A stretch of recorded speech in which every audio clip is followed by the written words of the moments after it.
what happens to us, especially we as black women, we try to hold our back. We want to be strong. We want to put on a great front. We want to make everything look like it's okay. And I think that's okay. We present, we put up a good front. We put up a fabulous and fierce front, quite frankly.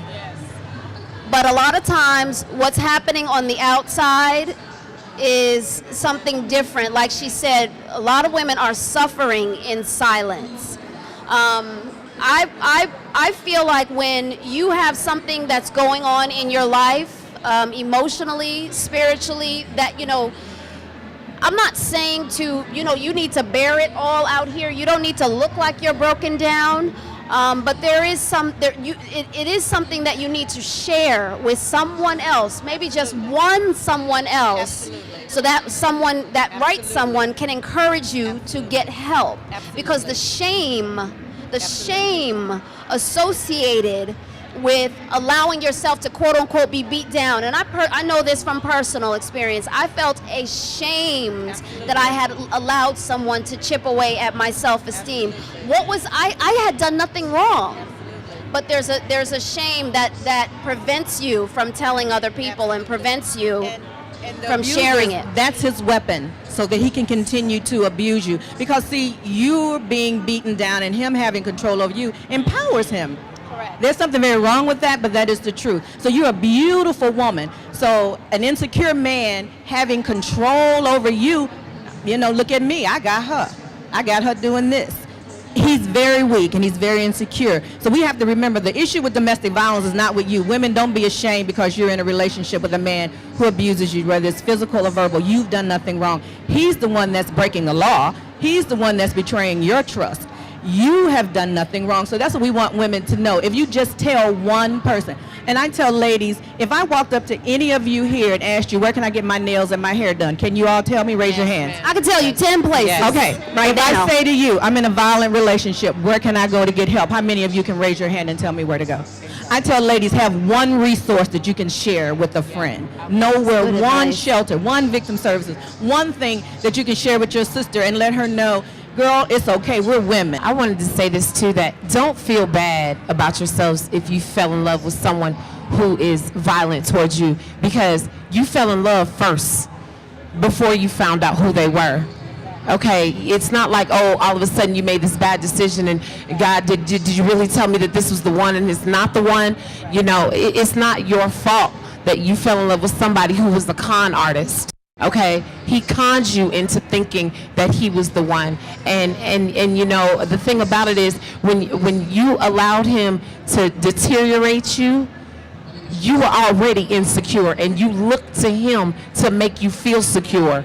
You see what I'm saying? So you actually attracted what you were, and we have to look at that as women, that we attract who we are.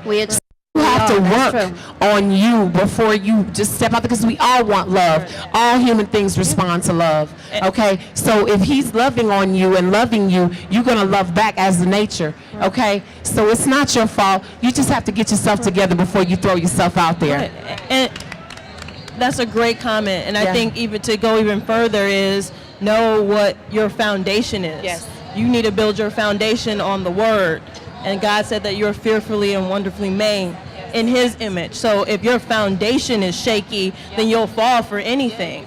So when your foundation is stable, when your foundation is something that you can grow something on, then you won't fall for the con artist. The con artist isn't going to look that good to you. All that jibber jabber he talking in your ear, that don't mean nothing. And then you can start to learn to love yourself, accept yourself, and you will be, you know, exactly who you are supposed to be, who God made you to be, and you will walk in your purpose. And the person who's supposed to be with you will find you when you're walking in your purpose. Because I'm going to tell you something. An insecure man looks for an insecure woman.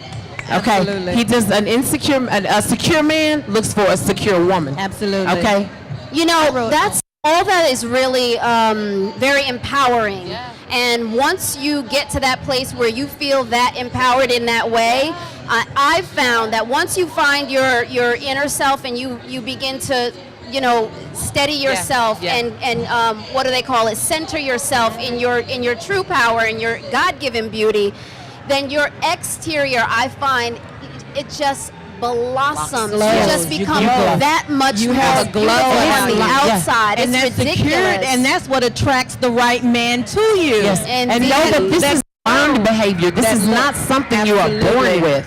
You're not just Absolutely. born secure.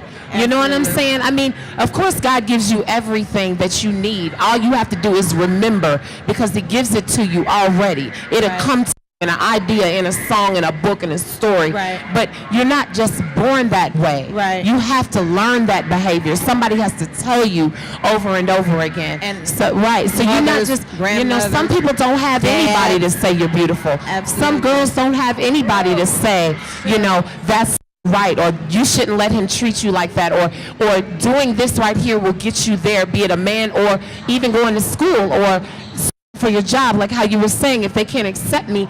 But Right. God, no one can take what God has for you.